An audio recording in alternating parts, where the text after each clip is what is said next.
감사합니다. 여러분 박수 한번 해주셔요. 남아프리카 공화국에 데이빗 케이프라고 하는 목사님이 계십니다.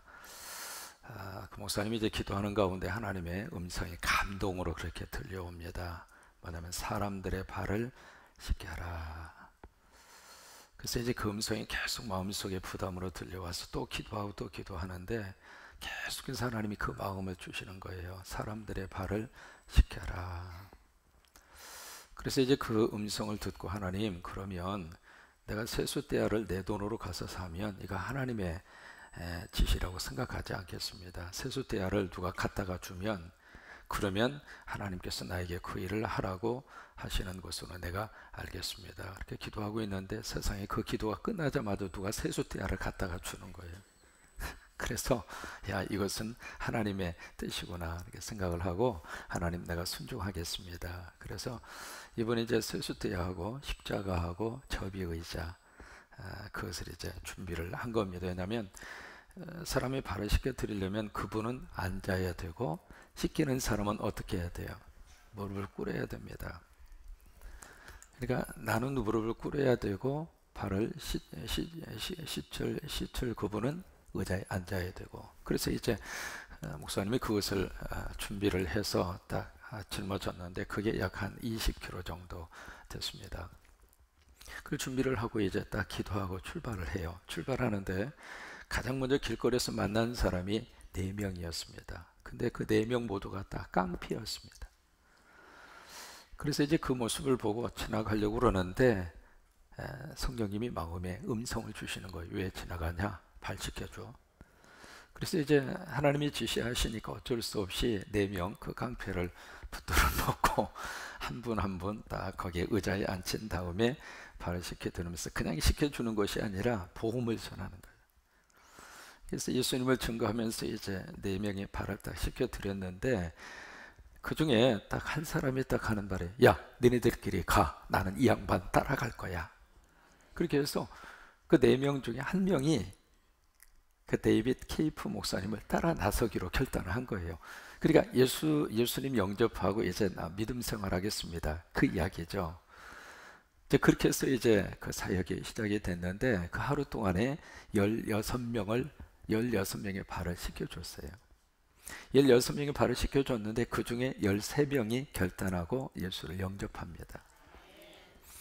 그렇게 시작을 해서 이분이 케이프타운에서 시작을 해서 저쪽 북쪽까지 얼마를 걸으면서 발을 씻겨줬느냐면 3,000km를 걸으면서, 그러니까 3,000km를 걸으면서 이분이 이제 길거리에서 누구든지 이제 그러면서 막 발을 이렇게 씻겨주는데 그 다음날 성령님의 음성을 주십니다. 야, 몇 명 씻었는지 그 숫자 세지 말아라. 야, 내가 보내주는 대로 그냥 너는 순종하고 하기만 해. 그 음성이 들려가지고 그 다음부터는 하루에 몇 명 씻겨드렸느니 그 숫자를 아예 카운을 안 한 거예요. 근데 그것이 막 이 사람 저 사람 입소문을 통해서 막 보도가 되기 시작을 했고 결국 남아프리카 공화국 전체 속에 큰 하나의 빅 뉴스가 된 거예요. 그러기를 1년 4개월 마지막 날 이번에 도착한 그곳에 대통령이 와서 발을 내밉니다. 그래서 내 발을 씻겨달라고. 그때 이제 경험을 가지고 그분이 쓴 책이 바로 뭐냐면 예수를 위한 바보라고 하는 바로 저 책입니다. 저 책을 그분이 거기서 썼어요.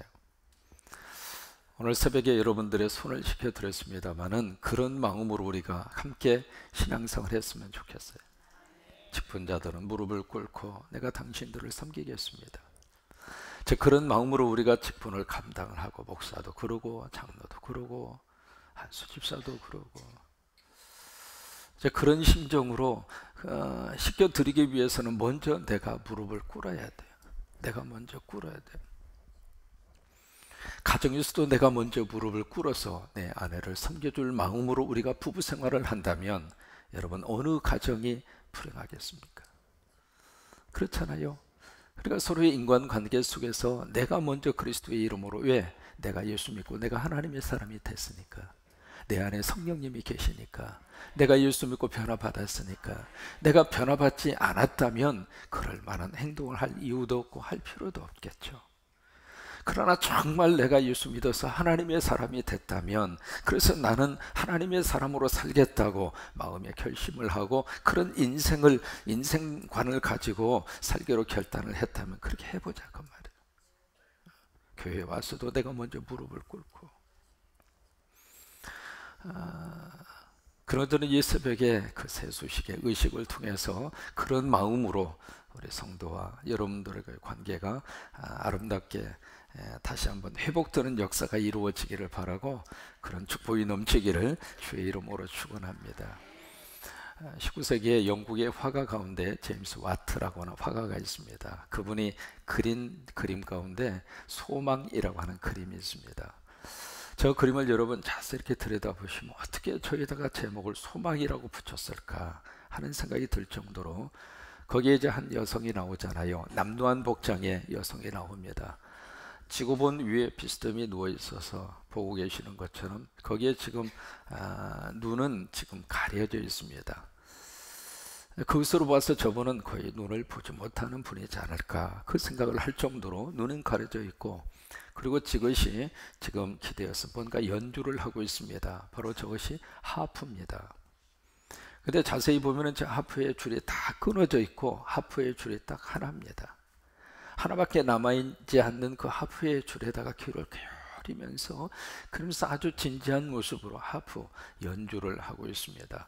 또 하나 저 배경을 보시면은 아주 어둡습니다. 그리고 저 아늑한 저곳에 별이 두어 개 떠 있는 모습입니다.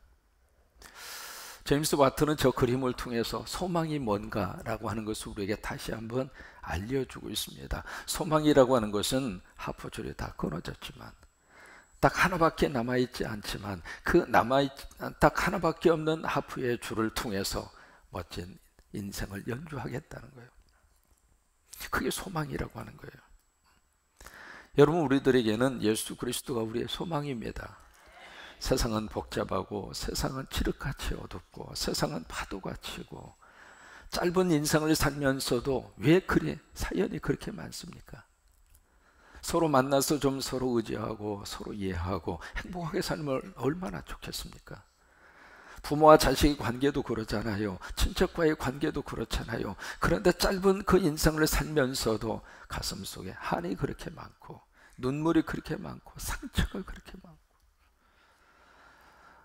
마치 제임스 와트가 그림 속에서 표현하고 있는 것처럼 바로 지구본 그 주변은 어둡잖아요. 어두운 것처럼 우리 삶의 주변 환경이 어두울 수도 있습니다. 그러나 그런 속이라 할지라도 거기서 우리는 예수 그리스도의 소망의 줄을 붙잡고, 예수 그리스도의 소망의 줄을 붙잡고, 예수 그리스도의 소망의 줄을 붙잡고, 거기서 믿음으로 희망을 노래하는 사람,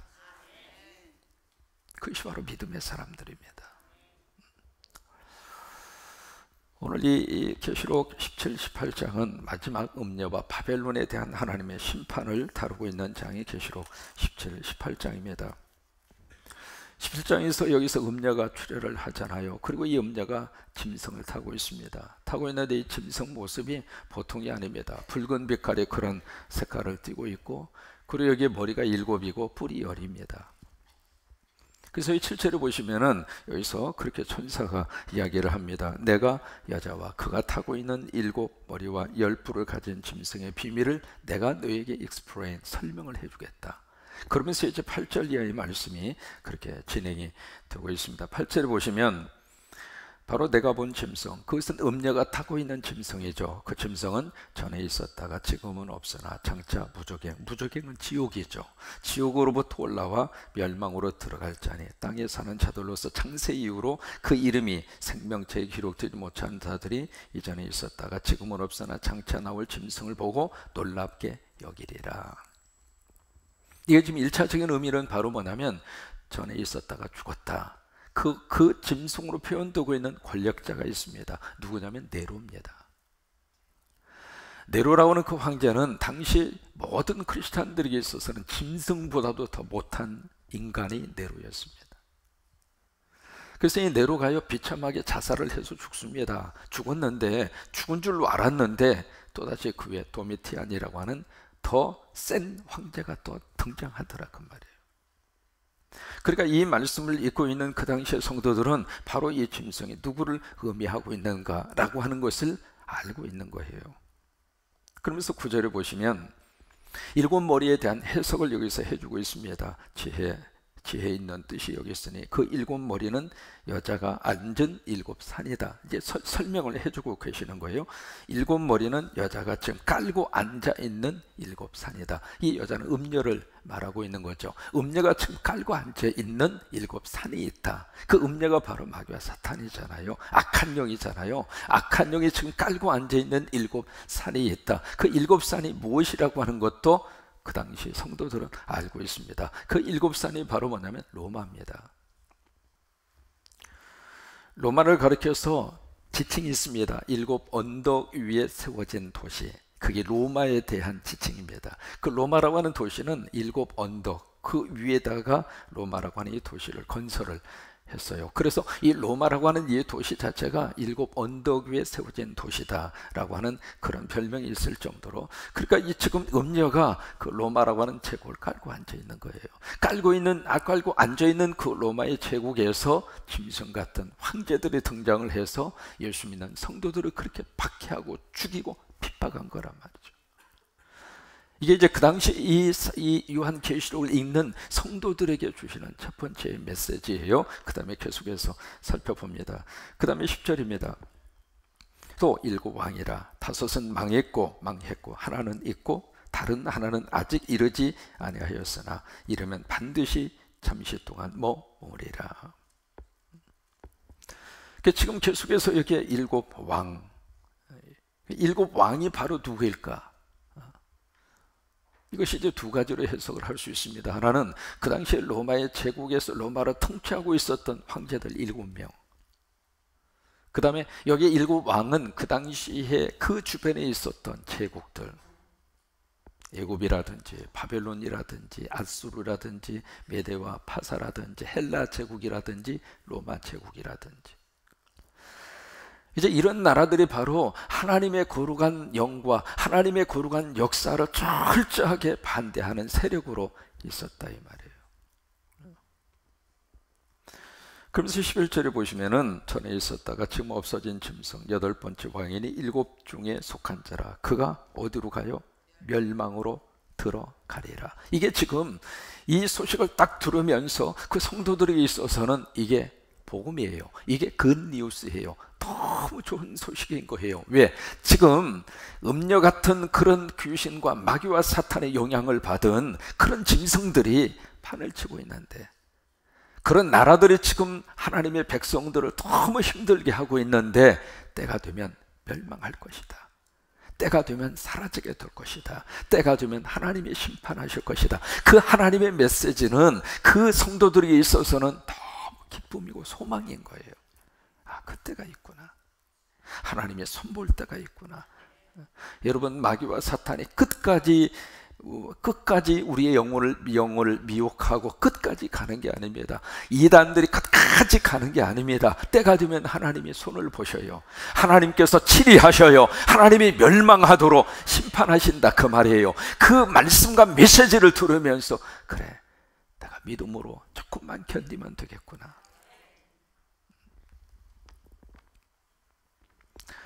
네로 황제가 통치하던 시절에 네로 황제의 친위 투사들이 있었습니다. 한 100명 정도. 그래서 이 100명에 해당하는 이 투사들은 아주 네로를 위해서 목숨 정도가 아니라 모든 것을 다 바치겠다고, 그런 사람이 한 100명 정도. 그 사람들이 외친 구호가 있습니다. 우리는 예배 시간마다 외치는 구호가 있죠. 성광. 그건 우리들의 꿈이에요. 그 꿈을 우리들이 함께 외치면서, 적어도 우리 성광교회 교인들은 하나님이 이 땅에 뭘 하고 싶어 하시는가, 그것을 물으면서 우리의 질문, 답으로 그래, 하나님은 예수 그리스도를 살림꾼 예수님을 보내셔서 하나님이 하시고자 하는 것은 살림이구나. 영혼을 살리고 생명을 살리고 민족을 살리고 이웃을 살리고, 그게 하나님이 이 땅에 하고 싶은 일이구나. 그 꿈을 우리도 같이 꾸자. 그러면서 우리가 함께 성광 살림의 꽃을 피우자. 그러면서 그 구호를 외치잖아요. 그런 것처럼 이 네로 황제의 그 친위대 투사들의 구호가 있습니다. 그 구호가 바로 뭐냐면 이 구호입니다.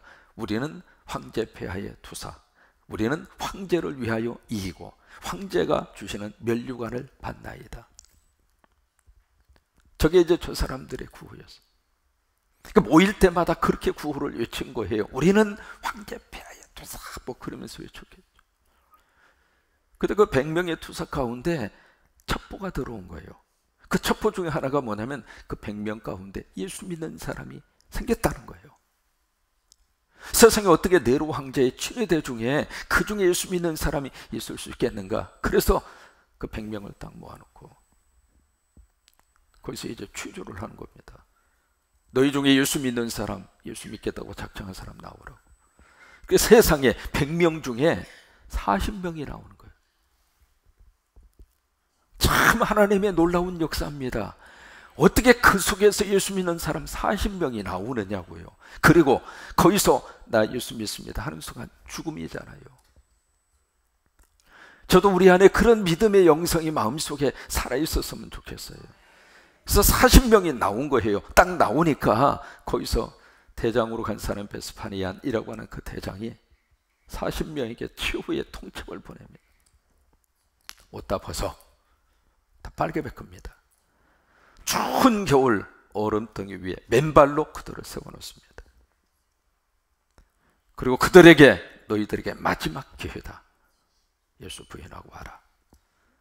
그 바로 앞에 오두막 집에다가 화롯불을 피워놨습니다. 그리고 거기에 맛있는 것, 그냥 고기를 큰만 이렇게 구워놓고 숯불에다 구워놓고 화롯불을 피워놓고 그 40명을 바로 그 앞에다가 빨개 박혀서 얼음 위에다가 그리고 맨발로 그 자리에 세워놨습니다. 누구든지 부인하고 이 방으로 와라. 와서 이 맛있는 걸 먹어라. 그런데 그 40명이 한 사람도 동요하지 않고 서로 손을 잡고 찬송하면서 있는 거예요. 이제 그 모습을 지금 베스파니안이 이 오두막집에 앉아서 그걸 보는 거예요. 근데 그 찬송이 너무 가슴에 절절히 울려 퍼지는 그 찬송. 몇 시간이 지났습니다. 몇 시간이 지났음에도 불구하고 한 사람도 요동하지 않습니다. 그런데 그 중에 딱 한 명이 나 더 이상 못 견디겠다고 오두막집으로 들어오는 거예요. 들어오는데 그 순간에 베스파니안이 뭘 봤느냐면 하늘에서 면류관이 쫙 내려오는 환상을 봅니다. 환상을 보는데 그 서울 한 사람 한 사람 면류관에 씌워주는 거예요. 씌워주는데 마지막 이 한 사람이 씌워주려고 하는 순간에 한 사람이 오두막으로 들어오니까 면류관이 위로 올라가는 거예요. 그 환상을 본 이 베스파니안이 아이고 나 저 면류관 받겠다고, 나 저 면류관 쓰겠다고, 그러면서 이 사람이 그 대장으로 거기에 가서 취조하는 이 베스파니안이 가가지고 그 자리에 서서 나 저거 받겠다고, 그리고 예수 믿고 그 자리에서 40명과 함께 순교를 당합니다. 여러분, 마귀와 사탄은 언젠가 멸망하게 되어져 있습니다. 잠시 힘은 가지고 있을지 몰라도 영원히 믿음의 사람의 뿌리를 그들이 뽑지 못합니다. 왜요? 하나님이 더 강하십니다. 하나님이 더 강하십니다. 하나님이 더 강하십니다. 이 세상이 그 어떤 것이라 할지라도 하나님을 대적해서 싸울 수 있는 세력은 없어요. 그러면서 12절 말씀에 열불에 대한 비밀을 설명을 하고 있습니다. 12절, 내가 보던 열불은 열왕이다. 아직 나라를 얻지 못하였으나 다만 짐승과 더불어 임금처럼 한동안 권세를 받으리라. 이 열불이 바로 열나라다, 그렇게 설명을 하고 있잖아요. 그들이 잠시 동안 권세를 누구로부터 받는가? 그 음료로부터 받아서 그 행위를 할 것이다. 바로 그거예요. 이것이 여러분 다니엘서 보시면 바벨론의 왕이 느부갓네살 왕입니다. 그 느부갓네살 왕이 꿈을 꿔요. 꿈을 꾸는데 큰 하나의 거대한 사람이 나타나서 머리는 금이고 가슴하고 팔은 은이고 그리고 배는 노시고 그리고 다리는 철이고 그리고 발가락은 한쪽은 철이고 한쪽은 흙이고 그것을 본 거예요, 느부갓네살이. 이제 그 꿈을 꾸고 나서 도대체 이게 뭔가 싶어서 이제 그것을 다니엘에게 부탁을 해서 그 꿈에 대한 해몽을 듣습니다. 그래서 다니엘이 친절하게 설명을 해주어요. 당신의 머리, 그 머리에 금으로 되어져 있는 머리는 바로 당신의 나라를 말합니다. 바벨론을 말합니다. 그 다음에 여기에 팔과 가슴과 팔에 은으로 되어져 있는 것은 두 쪽으로 나눈다는 이야기인데 바로 바벨론과 아수르, 그것이 망하고 나서 메대와 파사, 그 나라로 나누어지게 될 것입니다. 이제 그런 식으로 쭉 설명을 해요. 그리고 여기에 놋다리, 이 놋은 바로 로마를 말할 것입니다. 로마 제국을 말하고, 그 다음에 그 로마 제국이 10개 나라로 나누어져서 한쪽은 철이고 한쪽은 진흙이 되고, 근데 이것이 손으로 뜨지 아니한 큰 돌멩이가 내려와서 그 신상을 칩니다. 치니까 이게 부서진 거예요. 이것은 이제 하나님께서 언젠가 그들을 치시리라고 하는 하나님의 사인입니다. 그 해석을 이제 다니엘이 해주는데, 바로 계시록 17장에서 그 부분을 여기 다시 한번 가르쳐 주고 있는 거예요. 그러니까 다니엘 시대에 느부갓네살 왕에게 보였던 그 환상이 말세에 또 한번 그런 현상이 나타나게 되리라 그거예요. 그러면서 13절에 그들이 한 뜻을 가지고 자기의 능력과 권세를 짐승에게 주더라. 이게 지금 네로라고 하는 이 짐승이 사라지고 나니까 끝난 줄로 알았는데, 그 다음에 도미티안이라고 하는 짐승이 또 나타난 거예요. 나타나서 이 도미티안 황제는요, 네로보다도 더 지독했어요. 그래서 황제 숭배를 누구보다도 가장 앞장서서 모든 사람들에게 황제를 숭배하도록 이제 그런 식으로 이제 끌고 갔던 사람이 이 도미티안이라고 하는 사람이었고, 이 사람은 이 예수 믿는 사람들 때문에 로마 신이 진노했다고 그래서 그 예수 믿는 사람을 다 잡아서 짐승의 밥으로 다, 그렇게 해서 세워진 게 콜로세움이라고 하는 그 경기장이에요. 원형 경기장. 거기서 예수 믿는 사람, 얼마나 많은 사람들이 굶주린 사자와 싸워서 죽였는지 몰라요. 거기 가서 보시면 그 지하로 내려가는 계단이 있습니다. 계단에 가서 보면은 통로가 있고요, 한쪽, 이쪽하고 이쪽 두 쪽으로 쫙 감옥처럼 그렇게 되어져 있습니다. 한쪽은 예수 믿는 사람을 가두어 두었던 지하 감옥이고, 한쪽은 맹수들을 가두어 두었던 지하 감옥이에요. 그 콜로세움에 모인 수만 명의 사람들 속에서 예수 믿는다는 이유 하나 때문에 굶주린 사자들하고 그냥 싸우게 했고, 싸움이 됩니까? 그게 그냥 사지가 찢겨지고 피투성이가 난자한 그런 속에서 경기가 끝날 때마다 거기에 모였던 사람들이 충격을 받았어요. 왜냐하면 그 죽음의 그 두려움 속에서도 예수 믿는 사람들이 얼굴색 하나 변하지 않고 오히려 더 담대한 모습으로 그들 속에 죽음 너머의 희망을 바라보면서 그 모습을 볼 때마다 그 경기장에 참여했던 사람들의 충격을 먹은 거예요. 도대체 저들의 속에 뭐가 있길래? 여러분, 그것이 예수 믿는 사람이 이 땅 위에서 갖는 삶의 자세라고 우리는 믿어요. 세상적인 것 때문에 그냥 그것 때문에 낙심하고 절망하고 인생 포기하고 그런 우리들이 아닙니다. 그보다 더 크신 하나님이 계시기 때문에 죽음까지라도 우습게 볼 수 있는 믿음의 거룩한 자존심을 가지고 살았던 사람이 크리스찬들이에요. 근데 언제부터인가 세상의 작은 것 때문에 믿음도 저버리고 영적인 자존심도 내팽개쳐버리고, 그 물질이 뭐라고?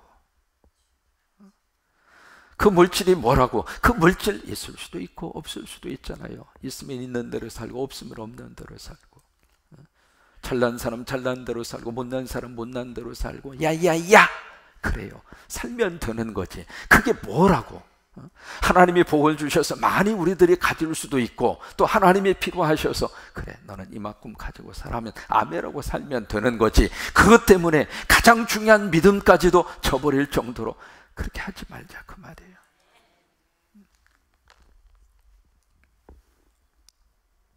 (14절입니다) 그들이 어린 양과 더불어 싸웁니다. 근데 어린 양은 만주에 주시고 만왕의 왕이심으로 그들을 어떻게 해요? 이깁니다. 또 그와 함께 있는 자들, 곧 부르심을 받고 택하심을 받은 진실한 자들도 어떻게 돼요? 이겨요. 그래요. 예수님이 이기셨고 여러분도 이기셔요. 예수님도 이기셨고 예수에게 속한 성도도 이기게 되어져 있어요. 믿으시면 아멘. 크게 아멘. 손 들고 아멘. 예수님이 이기셨습니다. 예수에게 속한 자도 이길 겁니다. 믿으시면 아멘. 내리면서 아멘. 어깨 펴고 사세요. 주님이 이기신 것처럼 주님이 내 안에 있는 믿음의 사람들도 오늘 분명히 여기 14절에 말씀을 하시고 있잖아요. 부르심을 받고 택하심을 받은 진실한 자들도 이기리라. 이긴다 이 말이에요. 그러면서 천사가 15절에 다시 한번 이야기합니다. 음녀가 깔고 있는 물이 뭔가? 거기 백성, 무리, 열국, 방언, 온 세상. 그 온 세상이라고 하는 것은 바로 예수 믿지 않는 그들 세상을 말하고 있는 거예요. 그들 세상에 음녀가 지금 깔고 앉아있다. 그러면서 16절입니다. 내가 본 바 이 열풀과 짐승은 음녀를 미워하여 망하게 하고 벌거벗게 하고 그의 살을 먹고 불로 아주 살으리라. 이게요, 지금 음녀가 짐승을 타고 있었잖아요. 근데 이 짐승이 이제는 음녀를 공격하는 거예요. 자기들끼리 지지고 볶고 싸우고 그러고 있는 거예요. 여러분, 같은 편끼리는 절대 싸우면 안 되잖아요. 같은 편끼리 서로 하나가 되어야 되잖아요. 부부지간에 무슨 네 편 내 편이 어디가 있습니까? 무슨 여당 있고 야당 있고 어디가 있어요? 그 백성 몇 명 되지도 않는 그 집안에서 말이죠, 왜 거기서 그냥 네 편 내 편 그래요? 여러분, 가정이라고 하는 집안은 철저하게 하나가 돼야 돼요. 하나가 되는데 누구를 중심으로 하나가 되어야 하는가? 머리를 중심으로. 그 머리가 바로 누구인가? 하나님이 세우신 머리가 있습니다. 그 머리가 바로 가장이에요. 아멘도 잘 안 하려고 그러죠. 성경대로 하십시다. 하나님이 가장으로 세우신 내 사랑하는 남편 중심으로, 그리고 그 남편은 철저하게 예수님 중심으로 세워져 갈 수 있도록 기도해 주시기를 바라고. 그렇게 해서 그 백성이 하나가 돼야지. 백성도 몇 명 안 되는데 그 속에서 치지고 볶고 치지고 볶고 그러고 있으면 그 집안이 뭐가 돼요? 싸우지 말고, 싸우더라도 금방 화해하고, 싸우더라도 이제는 절대로 깨질 만한 것은 던지지 말고 골라가면서 던지라고. 던져도 안 깨질 만한 거, 솜방망이 같은 거, 그런 거 던지고. 절대로 가정 안에서 우리가 하나가 돼요. 하나가 돼요. 교회도 마찬가지입니다. 우리 성광교회 성도 여러분, 성령 안에서 하나가 됐어요. 자꾸 분열시키려고 하는 영이 우리 속에 들어와서 목사와 성도들 사이를 분열시키고, 그 하나님이 기뻐하지 않은 거예요.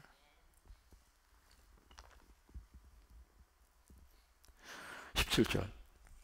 이는 하나님이 자기 뜻대로 할 마음을 그들에게 주사 한 뜻을 이루게 하시고 그들의 나라를 그 짐승에게 주게 하시되 하나님의 말씀이 응하기까지 하심이라. 뭐냐면 그들 사이에서 자중질환이 일어나서 서로 지금 물고 막 하나님이 그렇게 하도록 했다 그 말이에요. 왜? 그래서 그들이 그냥 쫄딱 망해버리도록.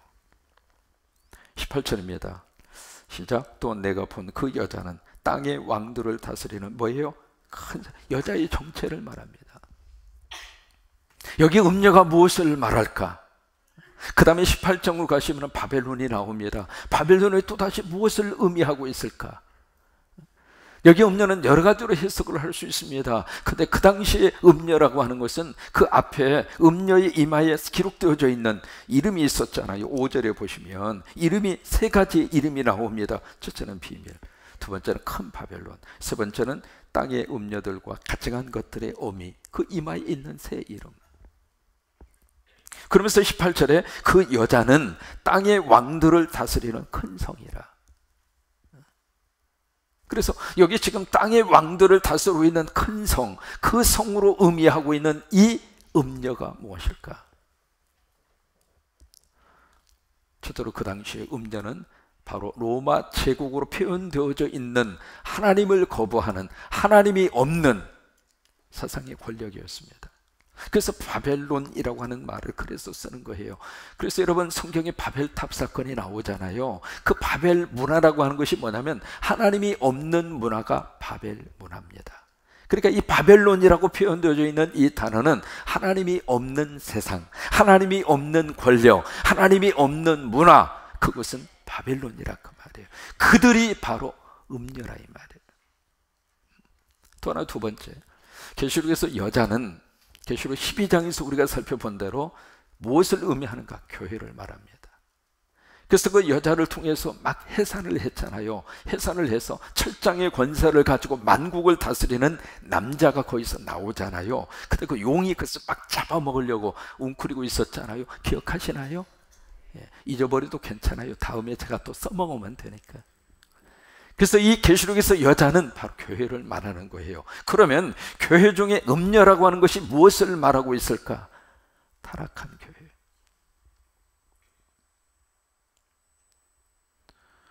영적으로 봤을 때 타락한 교회는 하나님의 입장으로 봤을 때는 음녀라 그 말이에요.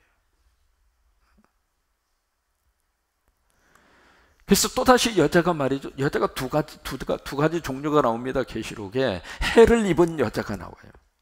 해를 입은 여자가 나오고 그 다음에 계시록 그러니까 12장에 나오는 그 여자죠. 해를 입은 여자. 그리고 이 계시록 17장에 나오는 이 음녀 여자하고 정반대라 그 말이에요. 해를 입은 여자는 정결한 여자입니다. 하나님께서 기뻐하는 교회, 하나님이 쓰시는 교회, 하나님의 뜻대로 살아보려고 무진내를 쓰는 그런 교회, 그 교회는 해를 입은 여자예요. 근데 이 음녀는 타락한 교회의 전형적인 모습이에요. 그러면서 18장으로 가면은 그 바벨론에 대한 하나님의 심판이 그들에게 떨어지게 됩니다. 과연 바벨론의 심판이 어떤 모습으로 이루어질까? 그것은 내일 하겠습니다. 오늘까지 설교를 들으고 내일 안 들으면 이 가장 중요한 걸 놓치게 되는 거예요. 서로 한번 인사하시죠. 내일도 와야 될라나 봐요.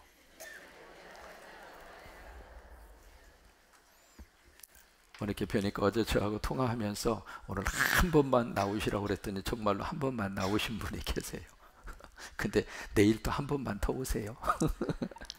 그래서 내일 18장으로 가서 바벨론 어떤 모습으로 하나님이 심판하실까 함께 기억하면서 그래요. 저와 여러분 이 땅 위에서의 우리의 소망은 예수 그리스도입니다.